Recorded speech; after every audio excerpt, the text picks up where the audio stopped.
Do you have reoccurring services that are held if you have a long-standing client, held maybe once a year or whatever the interval might be?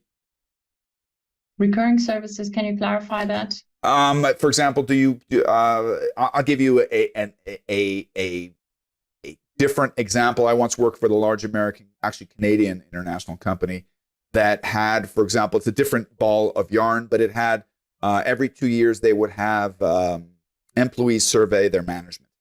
Okay, like I said, it's a different objective, but that was the interval, and we had a consulting firm that was specialized in that kind of assessment and provided the tools for it.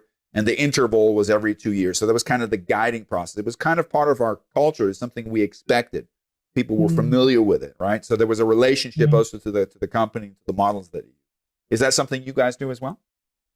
The best example I can think of is a 360. And we have various 360s. Okay. So some of the clients I manage, we go yearly and do 360s and management reports and, the whole thing, and feed that back to the board to say, this is your leadership team at the moment. These are the development areas for next year. And we feed that back into talent management.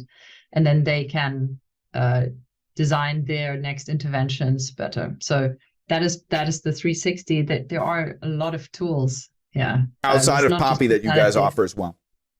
Yeah. So the PAPI, we also have emotional intelligence, which is hugely popular at the moment. Maybe for a later stage, Mark, I'll show you. And then there's personality. Then there's modular solutions, and there are higher solutions. There's sift and select solutions. We've got the full profile. PAPI really is one of our main and flagship tools, absolutely. But we have others as well. Interesting. Yeah. Interesting. Let me ask you another question. We kind of led into this conversation. I'm not joking. At least once a year, the subject matter of coaching teams, using my coaching function or guiding functions, will be a client says, listen, we're putting together a team for a large project that's going to last for 2 years. And I want to make sure that we have the right team put together. And we're kind of going through the classical Tuckman model of forming, storming, norming. And we use the Belbin test to make sure we have the right diversity of people. And I also have personal interest because it keeps coming across my radar. I'll sit down and go to Amazon and I'll start putting in the terms. I'll put in Penta model, and I'll put in Enneagram and the ENFG, whatever the heck it is, and I'll put it in there. And I never find any books. Are there books that for anybody who's interested, anybody who's been listening to this podcast says, you know what, I don't have 100% transparency, but it's interesting. Are there any particular books that you can recommend that we can actually find somewhere, perhaps on Amazon, that might help people in this process? Not really, Mark. Okay. And I know that there are many books on personality, like you can see, but they're all for academics. Okay. So they're written for academics as well. If you don't have the background, it's going to be difficult to understand. And I think the main reason is, and I looked at the personality, so I've got a book on the Enneagram, but the assessment is part of it. So you can do the assessment in the book and then read your profiles, or there's a personality type indicator. The assessment is part of the book. How can you read a book about something that is theoretical about a model that you don't have access to? So I think that could be one of the reasons. And the second one is there might just not be a very big market, or these companies are overlooking a huge market for them. So, yeah.